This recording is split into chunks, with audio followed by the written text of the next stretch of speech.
Good evening, and welcome to this semester's final reading in Northeast Visiting Writers Series. Tonight we welcome Kevin Clark, whose book Self-Portrait with Expletives won the Lena Miles Weaver Todd Poetry Series book competition and is published by Pleiades Press and distributed by LSU Press. His first full-length collection, In the Evening of No Warning, earned a grant from the Academy of American Poets. The author of 3 chapbooks, Kevin has published poems in such journals as Georgia, Iowa, and Antioch Reviews, Crazy Horse, Plowshares, Gulf Coast, the New York Quarterly, and the Denver Quarterly. One of his poems, The First 10 Years, has been anthologized in the Notre Dame Review, and several years ago he won the Engoff Award for Best Contribution to the Literary Review. Kevin also publishes essays about literature, some of which have appeared in magazines such as the Iowa Review, the Southern Review, and Contemporary Literary Criticism. A semi-regular critic for the Georgia Review, he's also published essays in books about Ruth Stone, Charles Wright, and Sandra McPherson. The first Art Smith Artist of the Year and winner of 2 University Teaching Awards, Kevin has also authored The Mind's Eye, a poetry writing textbook published by Pearson Longman. A professor of American Literature and Creative Writing at Cal Poly in San Luis Obispo, Kevin also teaches during the summer at the Rainier Writing Workshop, a low-residency MFA program in Tacoma. He lives with his wife, Amy Hughes, on California's Central Coast, where he continues to play rec league softball, and this is his quote, despite legs like ancient concrete and more injuries than Evel Knievel. Please help me welcome Kevin Clark.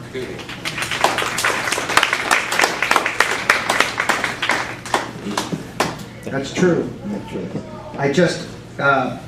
I was over in Yankton and gave a reading last night, but before that, I was in Fort Myers, Florida, where my cousins and brother and I play in a week-long fast-pitch baseball tournament for senior men, as you can see. And we do that in the spring, and then I play softball at home. And I have had 6 knee operations, 3 and 3. So that's where the Evel Knievel stuff comes from. Thank you so much, Neil, for having me. It's really a pleasure to be here. Good crowd here tonight. This is terrific. Neil must have something on all of you. I don't know what, but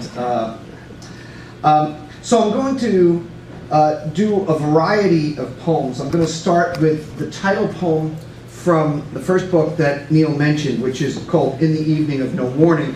Actually, the poem itself is called Our Children Playing Catch in the Evening of No Warning, and it's in effect a poem about parenting. Now, I bet I have a few parents in the room, and I know I have people who have parents in the room. And 2 things about parenting I didn't know. My kids are now 21 and 25. Right? But when I was starting with this adventure 25 years ago, I didn't know the bottomless paranoia that would attend being a parent, because I was constantly worried about my kids. Right? But I also discovered there was something else that I didn't expect. And that was that the act of having children is profound in a way. So think about this if you're going to have kids. The act of having children is unlike anything else you'll do, because you're giving life to this creature who, like you, is going to be mortal. Is going to be mortal. Right? Which helps to explain some of my paranoia. So baseball appears in this poem, and I've already explained that I'm hurt a lot, and in fact I'm hurt in one of these games, and I used to do this too. Sometimes I'd be hurt and I'd have surgery or something, but the doctor would say, you know, you can play in 7 weeks, and 4 weeks would go by, and I'd actually go to the field with my crutches, and I'd leave them, and I'd bat, and then I'd get a pinch runner if I ever got on.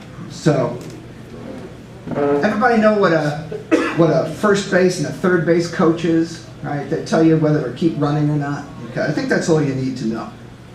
Our children playing catch in the evening of no warning. A nearness in the twilight, the lovely arc, cut grass, not yet the scent of elegy, then the elegy, then the years.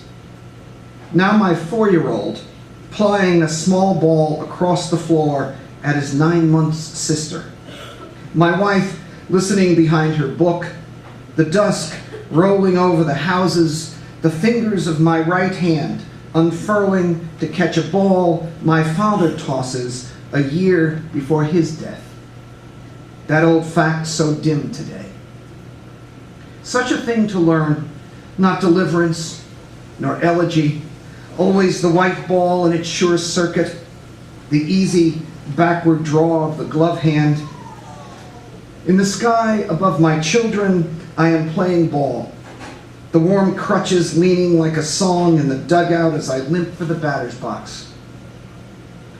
In the sky above my children, I limp for the batter's box and watch a soft line drive float safely above a glove. And so the forgetting floats on the small charities of applause, the pinch runner's comic awe. My daughter, my son, elaborate in his coaching. We can't hold all the facts for long. I'm still surprised how we stopped playing that one night when my father went inside, astonished, hurt.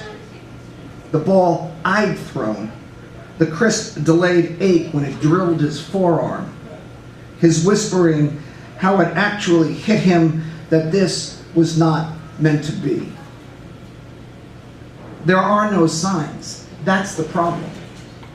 As we stop to listen to the last few seconds of dusk submerge beneath the evening of no warning, it may strike us again, the breath actually stricken from our lungs. Then the nearness in the twilight. Then the little ones in their time.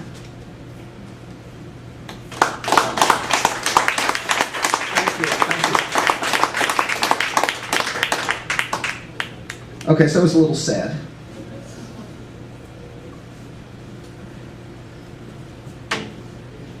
And now, I'm going to read the title poem from this book. And some of you have read this book, I think, right? Is that fair? A few of you have read this book. Those of you who have not read the title poem or know anything about it, I must warn you that there's bad language in this poem. Have any of you ever watched a David Mamet play or movie? Right? Yes, okay. It's like Glengarry Glen Ross and all those movies. Well, I think if he could say all that in well-respected movies and plays, why not give it a shot in a poem? But I don't put swear words in poems simply to shock. This poem is the title poem of this book. It's called Self-Portrait with Expletives. It's from my friend Brian Darcy, with whom I grew up, well, went to high school with. And when we were 30 years old, we took a cross-country trip from California back to New Jersey, where we were from. Can you hear the accent? There's a little bit there, right? You guys don't seem to have any accent to me. I don't know what it is about South Dakota and Nebraska. But anyway, so they're two old friends. And what we were very good at was swearing, but he was way better at it than I was. He could swear like a pro. Right? But that's, why did we swear? I think one of the things this poem is getting at is that heterosexual male friends often swear together as a way to negotiate friendship. It's like, you know, when we, of my age, right? Of my age, when I'm growing up, I'm in high school with him, 1968 we graduated, right? I'm 62. So he and I would swear, all our friends would swear, and it was a way of saying, you know, you could literally say something obnoxious with a swear word to somebody. It was a version of, I love you, but I can't say that, so I'm going to swear at you, right? Okay. A few things to know. New Jersey has a particularly guttural way of swearing, too. I was once talking to the poet laureate Robert Pinsky, and he said, well, do you know, if you're from New Jersey, do you know how they say the alphabet in New Jersey? And I said, no, I don't. He said, fucking A, fucking B, fucking C, fucking D.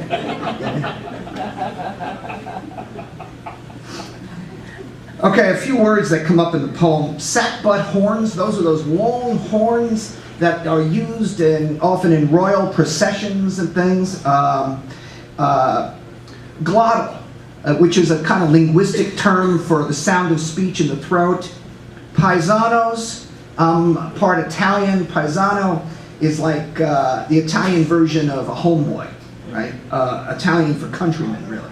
And in football, there is a term called stunting. So if you stunt, you pretend you're going to rush in to get the quarterback, but then you stop and you turn around and you go around another guy to get it, right? So it's kind of a trick. I think that's all I need to tell you. It's for Brian Darcy, whose name is Darce. Self-portrait with expletives.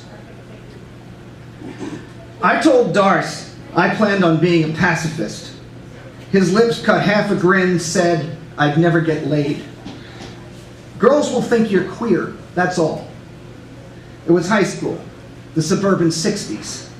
What did we know? 12 years later, when he and I got run off a wet road in early morning Ohio by some yahoos in a pickup rigged 3 stories high, we were blitzing home to Jersey, where most natives stick for lack of options. Where we came from, white kids swore in the style of old paisanos, a practiced underbite, ratcheting fast talk into glottal bonding. So it was 6 a.m. We're pushing 90 in a 75 Honda, pumped on gas station coffee, talking women, how one after another put us off till we both got laid by love 2 years into college. Soon we've caught tail end of a minor transcendence, a long-lost, sleep-deprived, high-pitched laugh about some high school trick we pulled on that douchebag Dave Bonacasta. When on a double yellow, no-passing curve, these tires, high as our roof, were singing madly right goddamn there, inches from Darce's head. Turns out the yahoos get their yucks by leaning on the horn and cutting cars off as they skimmed 1 paint layer close. Darce pulled hard right when their 1-ton, with those old dumbass sackbut horns on the hood, grazed our fender. We spun like figure skaters, the William Tell Overture Dopplering past.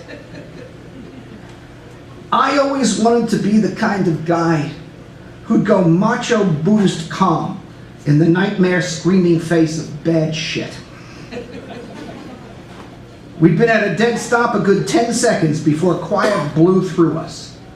Smiling Dave used to say, life's a shit sandwich. Each day you take another bite. Darce sat back and smiled as if he were stoned on angelic music. Me, I was a body shivering at astral frequency before I blew the 3rd syllable loud as a thrown rod. Motherfucker. At any dull moment, Darce could tap his bottomless keg of rank words and call me one of his 1,000 versions of skinny-ass pussy, just to keep me off guard.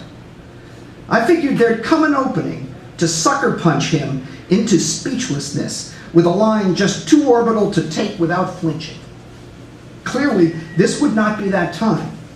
As he fishtailed after them, I hoped of his love of getting what's his would be subverted to saving my ass. I always loved Darce and his warrior smile. He had a pre-violent stillness, real tough guys sensed legit. An old tight end who lived to clothesline stunting linebackers.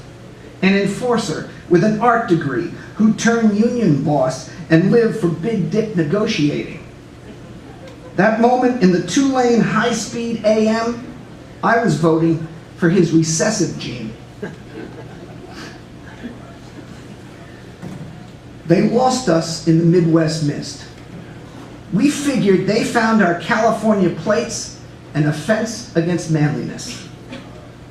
Soon we pulled off that road into a diner to stare through smoke at black coffee, only to find the not-so-comic chrome mouths of those sackbutt horns pulling in at us as we walked out of the diner in a delusional calm. I knew by the crowbar in the fat driver's hand that he'd recognized us as unfriendlies. I also knew Darce liked the way danger is a sudden tool to tincture the air with that metallic scent of purest oxygen. I think deep down he even liked the two rednecks, as if we were all intimates. The next two steps we took seemed like virgin territory. 15 patrons in the diner window, holding forks and coffee aloft, as we decide who makes the first asshole move. Somebody asks somebody if he has a goddamn problem. Somebody says, seems we do. Just then, a voice of practiced boredom turns the four of us. Henry, the officer is asking, you just off the night shift? The patrons suck back down into their nicotine lives. The fat guy brings up a smile out of his gut, heads into the diner. And the cop asks us where we're heading. Have a nice trip, right away.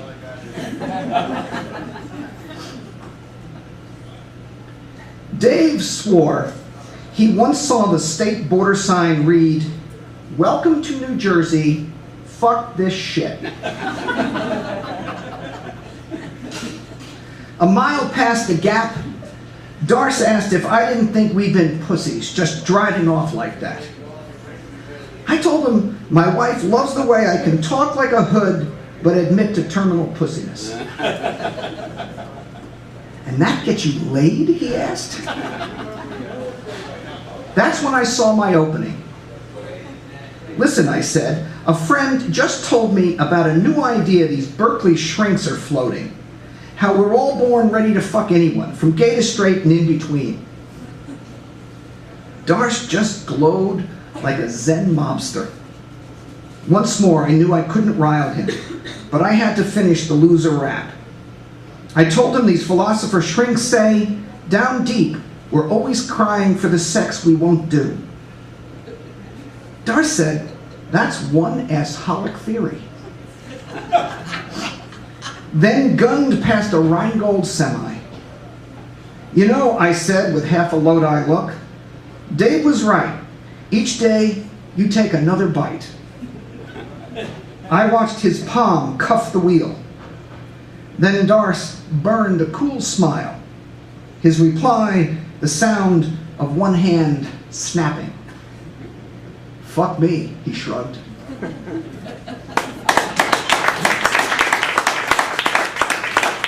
Thank you.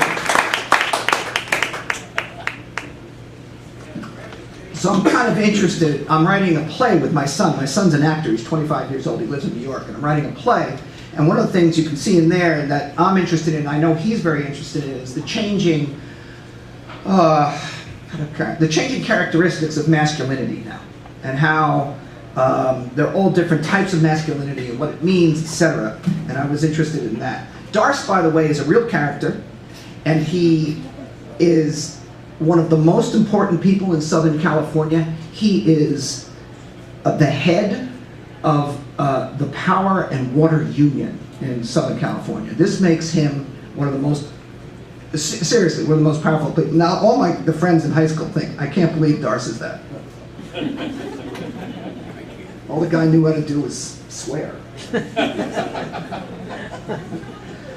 Okay, I'm going to change the tone a little bit here. I'm writing a new book. I was talking with Neil about this. We're always writing, right? You're always writing. A book comes out, you got something else you're going to do, right? One of the things we often say is that the best thing we're writing is the thing we're going to write tomorrow, right? So I'm working on a verse novel. A verse novel is a story, but each poem it doesn't have any prose. It's all made up of poems, and each poem stands on their own. And there are three main characters. There is Marie, who is the main character, and she appears most in the novel. And these characters are all 58, 60 years old. I wonder why. And they're from California, unlike me. They don't have my accent. Marie went to college in Southern California, and during her junior year, she goes and takes this college break, spring break. She goes to Mexico with some friends. Now, she's a really good Catholic, and she remains a good Catholic, though her faith is challenged through the book, through her life. She remains a good Catholic. And she's always been very interested, at times obsessed, with Mary Magdalene. And I won't go into who Mary Magdalene is, but she was basically a prostitute who converted to the ways of Jesus. And she was always interested, Marie was always interested in Mary Magdalene. She gets down to Magdalena Bay in Mexico, on the Baja, and decides that they had to stay there for the night. And she meets an Italian tourist named Raffaele Benedetto. And they have a one-night stand. And it's very, very special. Not simply because the sex was nice, but because he reads poetry to her in Italian. She doesn't have a clue what he's saying, but she has a clue nonetheless about the heart of the poetry. They never see each other again. And they never, ever quite forget each other.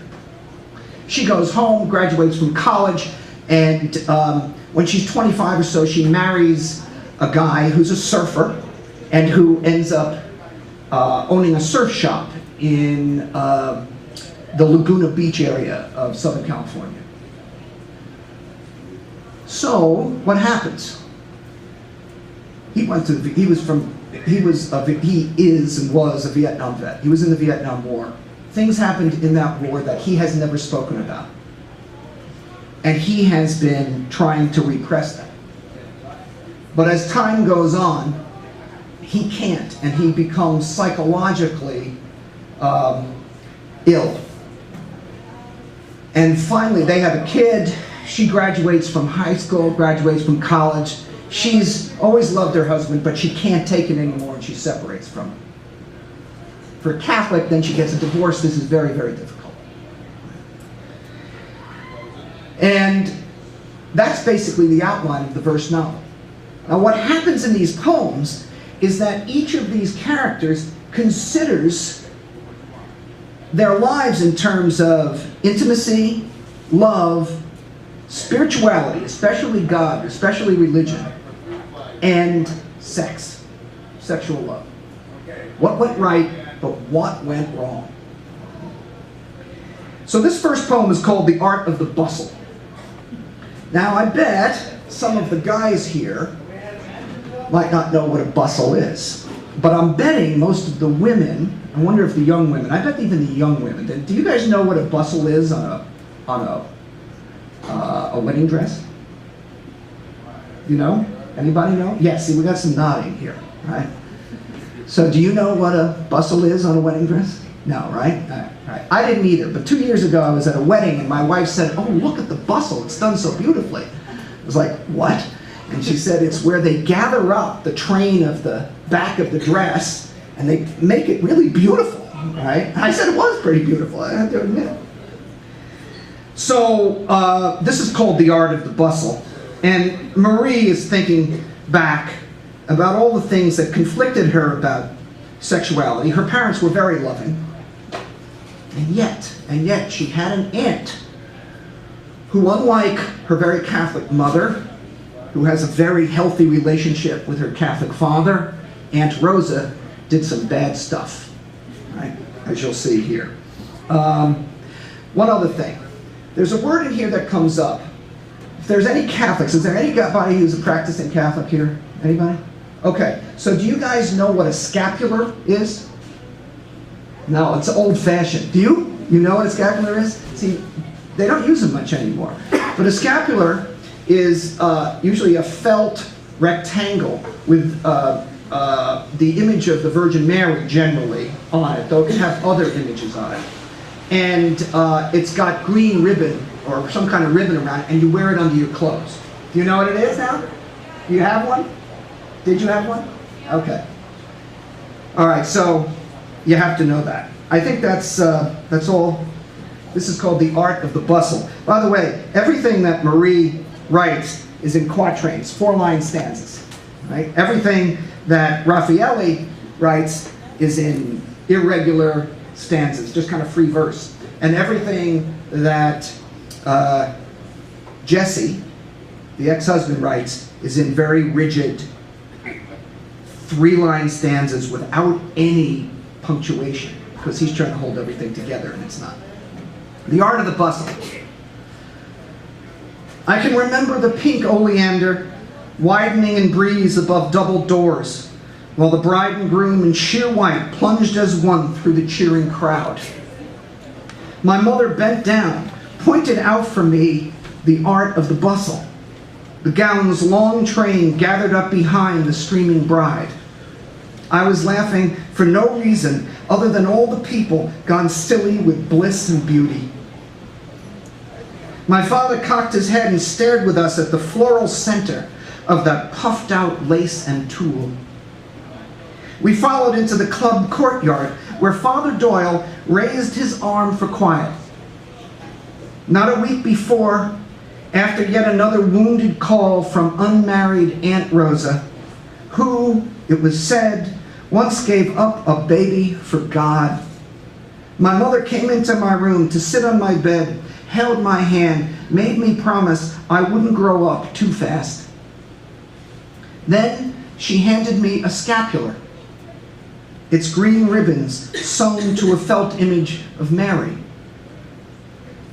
I took this off the morning I married your father, she said. Keep the Blessed Virgin at your heart. I must have sensed the kind of armor those many years I draped it beneath my clothes. When she pointed out the bustle, I was caught in the mystery of mothers who give their daughters 2 keys, one to lock away the future and one to unlock it. In the next moment, that mystery would begin its first unraveling. When we bowed our heads to receive the blessing, I stole a sideways look to see my mother receive my father's hand.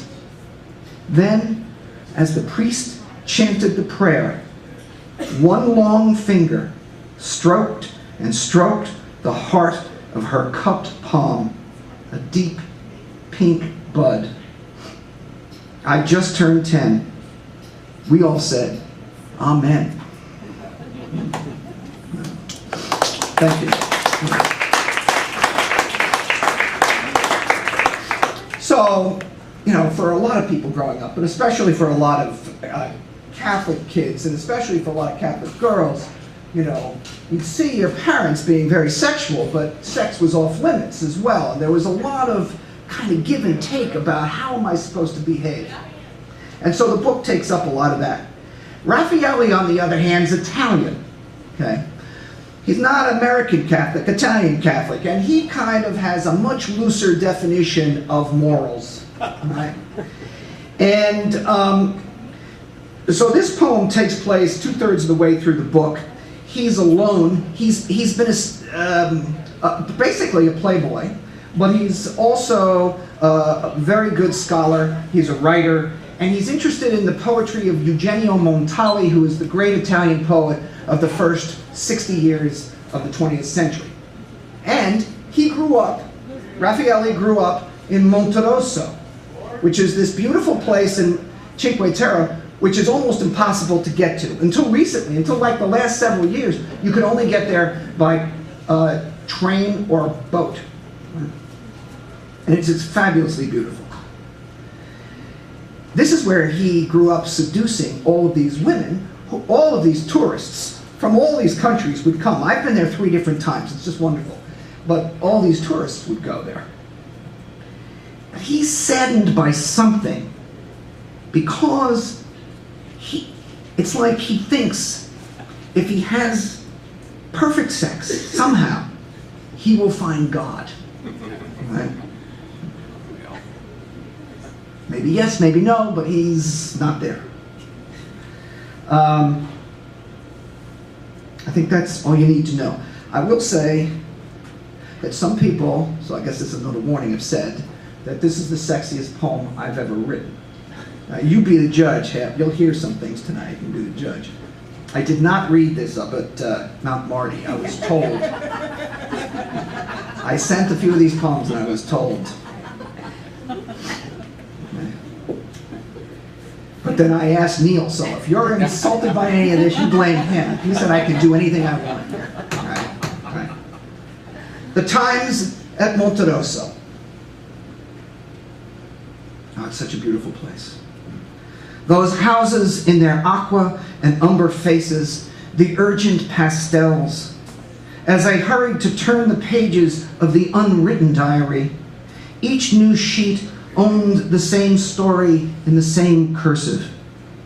And at first, the bright hues of the conspiratorial homes formed a burst of mild caffeines, congruent with the advance surging in my chest, my pulse as smooth as the counter glass above a jeweler's rings. How I sidled along at breakneck amble to catch each girl's language as she exclaimed to friends the extravagant colors of our town. A time when I would look back from the surf and the polychromatic splash surged down the cliffs, an inhalation of wonder. How those houses shone forth like my baseless confidence. Those lives not ruined, but attenuated at my touch. Oh, and the many who would place a hand upon my heart and feel the serene inspiration and believe it was hers. Even then, I knew better than to admit as much.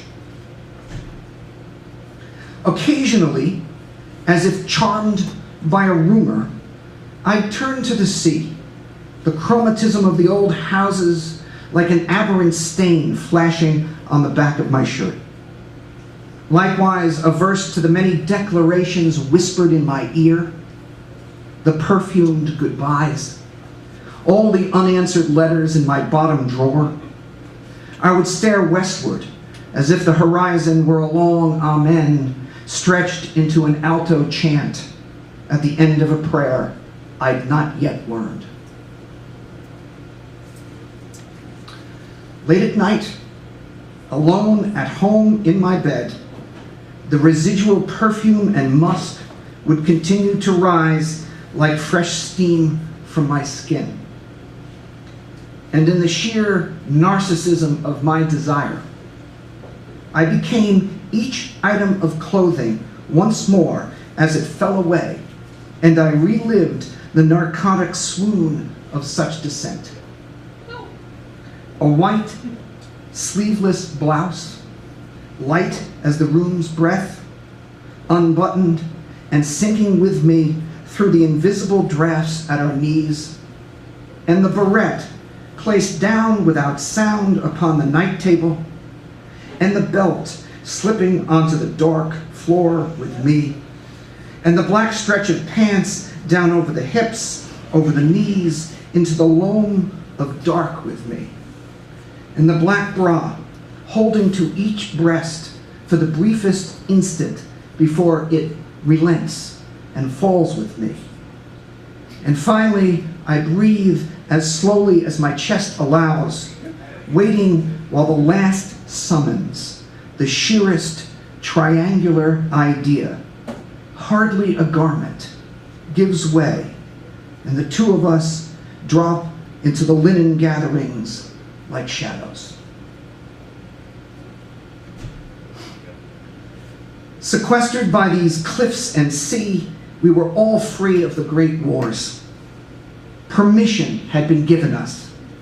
There were no armies searching for me. I was my own province. And so I'd read the 10,000 books. I was inaccessible within the famously inaccessible town. And yet, and then, in the time it takes to pull a shade, to drop and block a rush of coral pigment from penetrating a window, the sound entered. A cry. A voice chanting a high prayer without permission.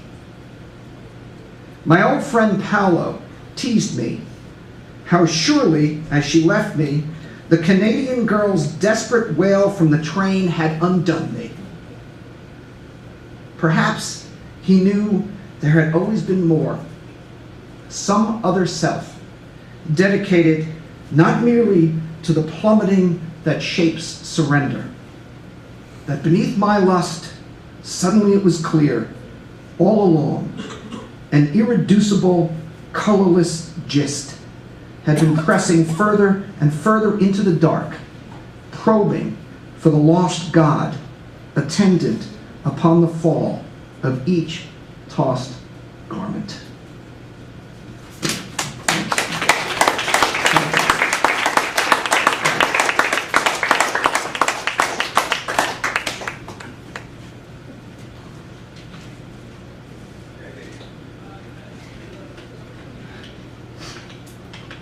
Okay, I'm going to change the tone up a little now, again. This is a poem in Jesse's voice, and he's thinking about the war. And so there was a different kind of sexuality in the Vietnam War for Jesse. He's a good man, but he's ruined inside. He becomes kind of rogue, like obsessive compulsive. And as I told you, Marie divorces him. Here's something important. One of the things that happens to him, this is an actual thing that happens to some people who go through crises, trauma. Sometimes their hearing shuts down for periods of time, right? So that they can go for 10, 15 seconds, there's plenty of noise all around them, they can't hear a thing. Right? And then it's back. This was happening to him. A few words, again, I'm sorry, but I use some language here that some of you may not know. I'm thinking people my age are going to know some of these words, right? Because they went through the Vietnam War experience, at least whether they were there or not. The TV, all of us learned about it. C4 is an explosive many of you probably heard of, right? It was carried by American soldiers. A LRP was a long-range patrol guy, right? He'd go out into the jungles and forests of Vietnam and run missions. AKs were Russian rifles, and they were carried by the North Vietnamese Army. The North Vietnamese Army was called by the Americans Charlie. Bu Cu.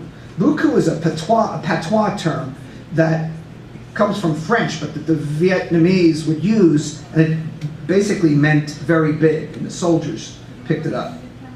And finally, RTO is a radio telephone operator. In those days, you carried these big things behind you on your back, and they were radio telephones that you'd put on. So this poem is called The Return. And so you should remember that, you know, he was a surfer, and he'd go to the beach, and the beach was almost like a church for him. The Return. Some afternoons I go without my board and sit in the sand to watch. Almost no girls, just the sun dropping down and its broken V of light splashing ashore like a veil of sky. A scene seductive as white ash in fire. Too close and C4 blew the senses. How the blast and the light could suck right down your mouth and ram to a stop in your balls. I knew plenty guys in country who'd go hot at every sudden noise, not me. Now I hear nothing but all those busted shards of silence blowing in. One more reason I never hang with anyone I knew over there. Stoned out Zips will come by, asks me each time how my brain is. The girl was maybe 15, used her sign language, made it clear she'd do anything for me if I'd let her live. She was kneeling back in the bend of a blown brown pine outside Da Nang, looking up at me with prayer on her tongue, pulling her raggy blouse down to show me herself. There'd been others, but when she finally inhaled, her nipple rose up like a flare. I'm a trained lerp, and I'm sure there could be AKs scoped on me from any point in that jungle, or so we knew to assume. But here comes the first daytime hard-on in months, rising up in undivided fury. I'm dead stop naked in the mud, staring at that engorged pink cone in hard relief above the perfect breast. A perfect convex invitation. Clearly, I was locked in buku trouble. The RTO looked at her, then me, then puckered his lips and shrugged. Who knew if she were Charlie? But he kept walking, and so did I, the head of my hard-on, scraping my zipper up and down. Truth is, I liked the pain, the gut check, how it got me back to the hum, the adrenaline. But you don't ever forget utter holy beauty. I told Zips right there on the beach I could reach out and cup the milk of God like this. And I did. I just reached out, palm up. And he grinned in wonder, like we were so far gone it might as well be junior high. Offshore, the marine layer began to crest. Next day, humping the same trail, I realized this is the same busted up brown pine, only there's no girl in the crook. Just a peasant hat made of straw. And Zips, can you believe this, I say? I get a hard-on all over again. And he says, of course you did, man. Hey, do you think she's alive? Gotta be, I pray. Soon he stands up and digs a hole in the sand with his foot. The sun sizzles into a blur of white steam. Then Zips evaporates too. This is the process. If I'm still, each shard will fall without harm. Each wave will die quietly in my arms.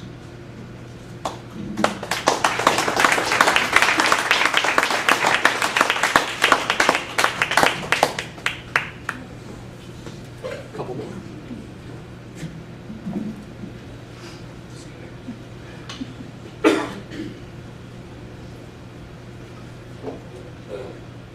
My wife likes it when I write poems about her, but she never wants to be in the audience when I read them. And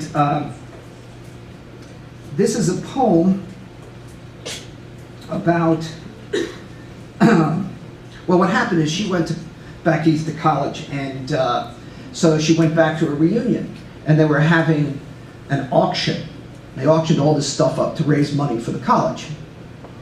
And one of her friends who knew I was a poet said, why don't we auction a poem of Kevin's? Why don't we see, we'll tell him that he has to write a poem about a certain subject. And by God, they raised $300. I can't believe I agreed to do this. They raised $300, right? And so, one of my wife's friends who won it sent me this picture, right? It's, if you can see it, it's a sculpture of a piece by Rodin called The Secret, right? And what you have here is basically two right hands, and they're about to touch. And she said, write whatever you want based on this. So I wrote this poem, and it's set in a museum where a man and a woman independently find themselves drawn to this amazing Rodin sculpture. It really is spectacular if you've ever seen it. And so I called the poem Le Secret.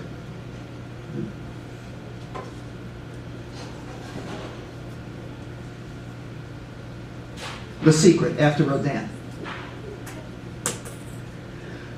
I just stepped out of the classical tradition when I saw her looking at the two marble white hands poised the instant before touching. I hadn't noticed the column between them yet. Her beauty was a given, but the discretion in her gaze drew me like the dark avenues of her pleated print skirt. She tipped her head to see something. The palm-high column at once joining and separating the right hands. Each one glowed near what it couldn't know. How easy to imagine those nights we'd locked together, sitting up, riding the pre-tremors as candles flared shadows between us, our posture bolt straight as if emanating from both of us at once. How we'd lift and drop, dive for the plummet promised in each iris. How every finger anticipates the swoon beyond first touch. She hadn't seen me. She slid her weight from left hip to right, slowly circled the stand, her skirt circling before winding back. Could I be sure her gaze was a deep form into which I'd been invited? When I stole up close to try the scent of her hair, she didn't once turn her eyes from the hands, but slipped her fingers into the spaces between mine. It was our 20th anniversary. We'd come for art.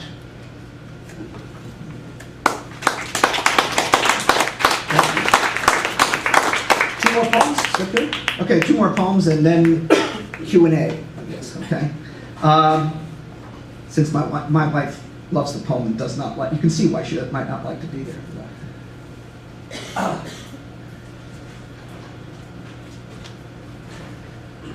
This is a poem called The Bedspread at Echo Lake. My family and I have vacationed occasionally at a lake in Vermont. And so the poem's set at that lake. And this is a poem about being married a long time and having a good, long love together. But then recognizing in the midst of that, that time is this implacable enemy. Right?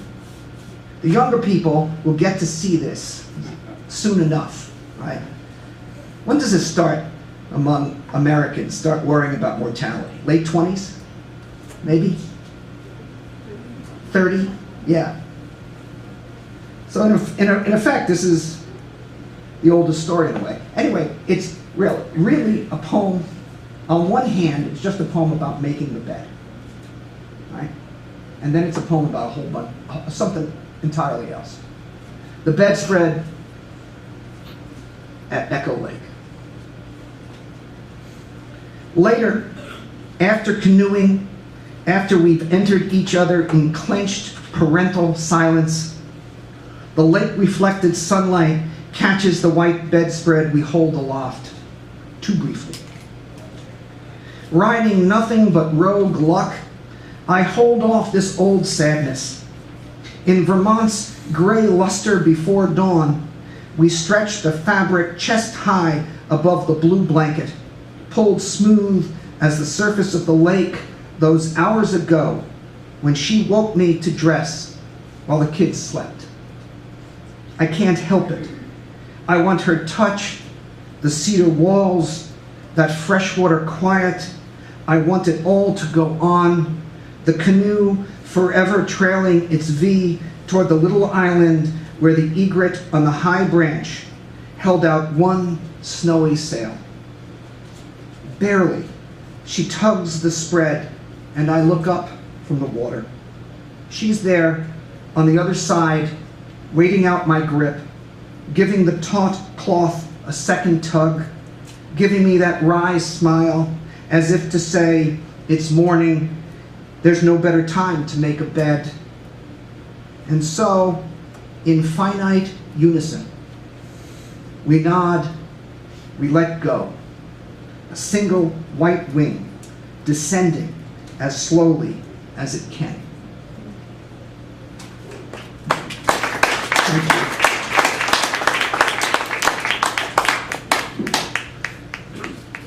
Okay, last poem. Okay. This is a lyric poem. A lot of the poems I have a strong story element, right? A narrative element in it. This is a lyric poem. It's 5 stanzas, 12 syllables per stanza. Right? So it's a poem in syllabics. Right? And it's a lyric, meaning it's not narrative. It's really about the interior life in a way. It's stream of consciousness. It's not easy to follow, so just go along with the flow of it. Right? It's the last poem here. What is it about? I think it's about 3 things at once. You might think it's about something else. It's called Passage. And it's about, in effect, passing through life's central difficulties. Passage. This poem is at the very center. It is the center of that verse novel I'm writing. Right? It may be in Marie's voice, or it might actually be in the voice of Mary Magdalene. You can't know. It's probably Marie, though.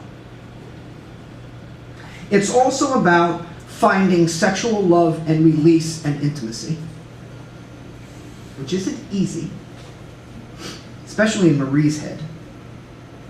And it might also be about negotiating mortality, negotiating the fact of death. Could be all these things together. In a way, I think you could say, each of these is a metaphor for the other thing.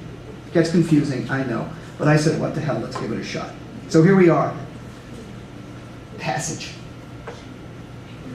Oh, I should explain something. A mantra. Some people might not know what a mantra is. A mantra is something that you repeat in a meditation in order to get your soul and mind calm. And I know this group here is going to know what a record is when it skips. But there are going to be some people who here don't know what a record is when it skips. Right? So we used to have these platters, and I'm sure a lot of you remember it or hearing about or seeing platters, and sometimes they'd have a scratch and the needle would skip on it, right? Okay. It's really a pain. And that's all that you need to know. Passage. A sudden hairline flaw wounds the body's mantra. How you must bear the old resistance, this divide, a formless memory floating off stage like frenzy, like the sermons of childhood, the interruptions of priests, of prayer, of records skipping, then catching, how the rut in the road, the lash on the iris, how the leafless branch of the oak whimpers and cracks. How surely your parents are calling now in their love, how you hold to the next diaphanous whisper, your name a hushed cue, your arms so tightly about the other, how infinitesimal waves lap and furrow the sheets, your name as litany, as song, as sign, as infinite exhalation, a coiling bellows in the origins of breath, how you're delivered unto the final passage. Oh, the flexed hollow of the last hill. Oh, this gift of precipice. How the downpour hangs in midair until at last your palms turn up on the silk plateau. And oh, the plush dissolution of each loosed strand. And oh, at last, the free, nameless, plummeting world. Thank you.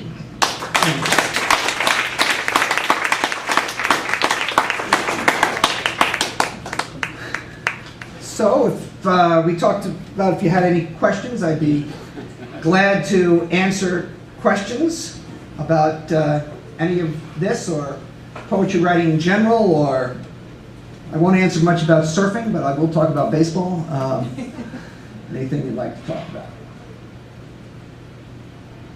Yes? What gave you the idea to write a novel in poems? Yeah, there are a few books that I've liked that have been written. There is an African-American poet named Rita Dove who has written 2 verse novels. And so I loved her novels, but I didn't want to write what she wrote. And so so what really happened is I had a friend who gave me his house on the coast of Florida, up in the Gulf. And he said, you can have the house for 4 or 5 days.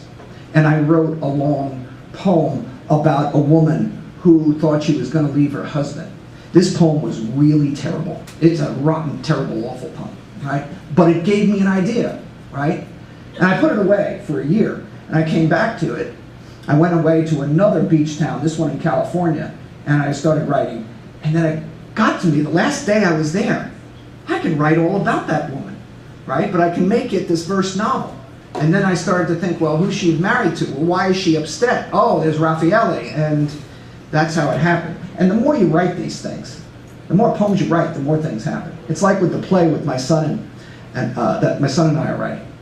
You know, the more you talk about it, the more things happen, right? And when you have 2 people, it's even wilder. So that's how I came to write it. Also, I was raised Catholic. I am not a practicing Catholic now. Marie remains in the book a practicing Catholic. The other 2, you know, do not. But.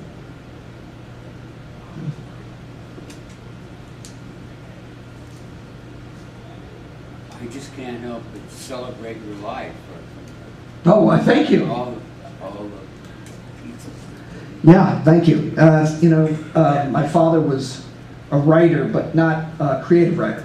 And there were books in the house all the time. There weren't any poetry books. Right? And I just took to poetry in grammar school. We had an Irish Catholic family that the cousins would gather and you compete to tell stories. And as soon as your story got boring, everybody would start making fun of you. So you had to really be good all the time, right? You know. And the best was my aunt. Some of you may know my aunt book. She's a writer. Her name is Mary Higgins Clark. Any of you ever heard of Mary Higgins Clark? Right. So she's a suspense writer. So naturally, she was the best storyteller, you know. But we learned a lot. The kids and I learned a lot, you know, from her and others. Because my father was a great storyteller. My uncles were great storytellers. And so I write narrative poems, a lot of narrative poems. I was very fortunate with all that. The contrast between sort of the sharp, witty, baseball mentality against the other stuff the underneath. other side. Yeah. It's like one polishes the other. Oh yeah, yeah. I like that you say it that way too. And that's of course a hope that we have. You know that. You know, I would say it's also like David. I learned from David Mamet a lot. You know that you can be crude, but if underneath it there's something very human, or that you're attempting to get at, if it works, if you're so lucky to have lightning strike once or twice, you know, then it's fun. Right. It turned into Diamond Street. Okay, thank you, thank you. Self-Portrait with Expletives was a fun poem to write. I will tell you, it was almost impossible to get published. People did not want to touch it. They did not want to touch it. With all that language and all that nasty stuff, they did not want to touch it. Finally, a journal in Southern California took it. It's the title poem of the book. I read it everywhere, you know, but they didn't want to go near it. You know, so, yes? When did you notice when you did your best writing? Because I guess throughout your poems there's somewhere where the sun is always out around water, you know, that type of thing. That's interesting. That is interesting. I don't think I've quite ever been asked that before. Well, you know, I grew up in New Jersey and it's not always sunny there. But I went to the University of Florida and I lived in Florida for a while and then I moved to California. And so I'm in sunny areas a lot.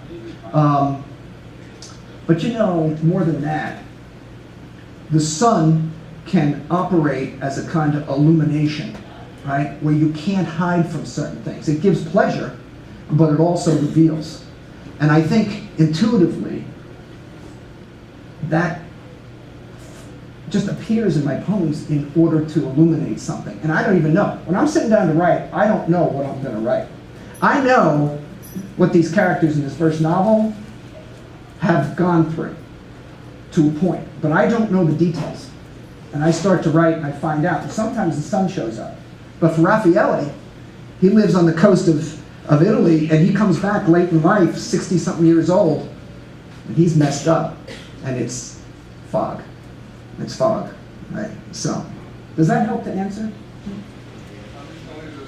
I didn't think I quite got at it, but I lived in California. I mean, I lived in California. I lived in Florida.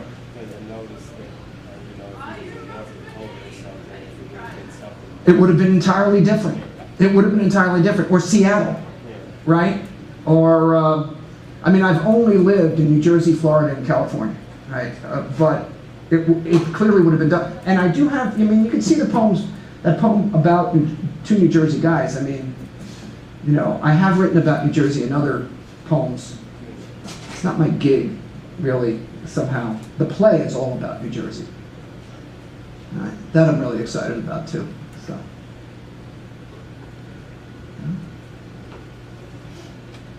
Were you in James Dickey's class then? Oh yes, I have a poem in this book about the poet and novelist James Dickey, who was a brilliant alcoholic redneck, who was mean and kind.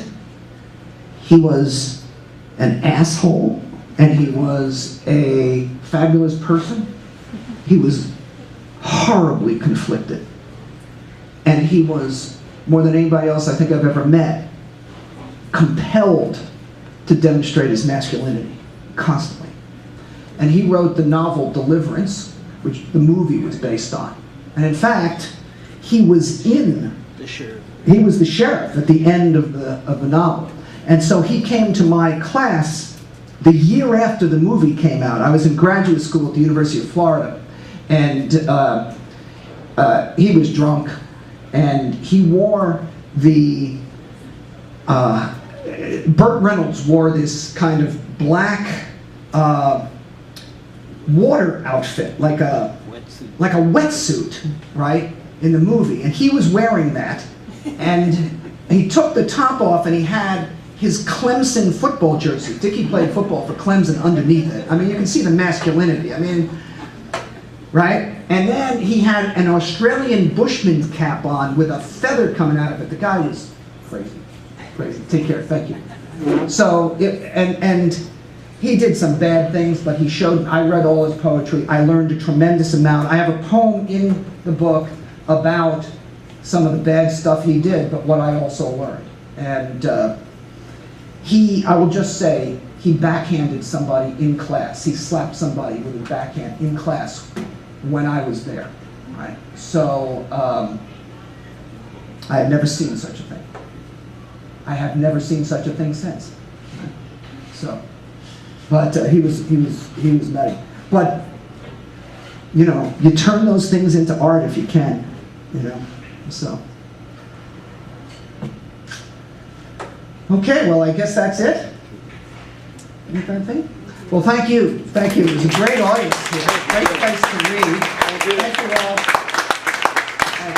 So I have some... Kevin has some books up here. Books. I have Self-Portrait with Expletives to sell. It's $15, and I'll be glad to sign it if anybody wants to come by. Or if any of you have books already. Oh yes, if you have books already, here, I'll be glad to sign it.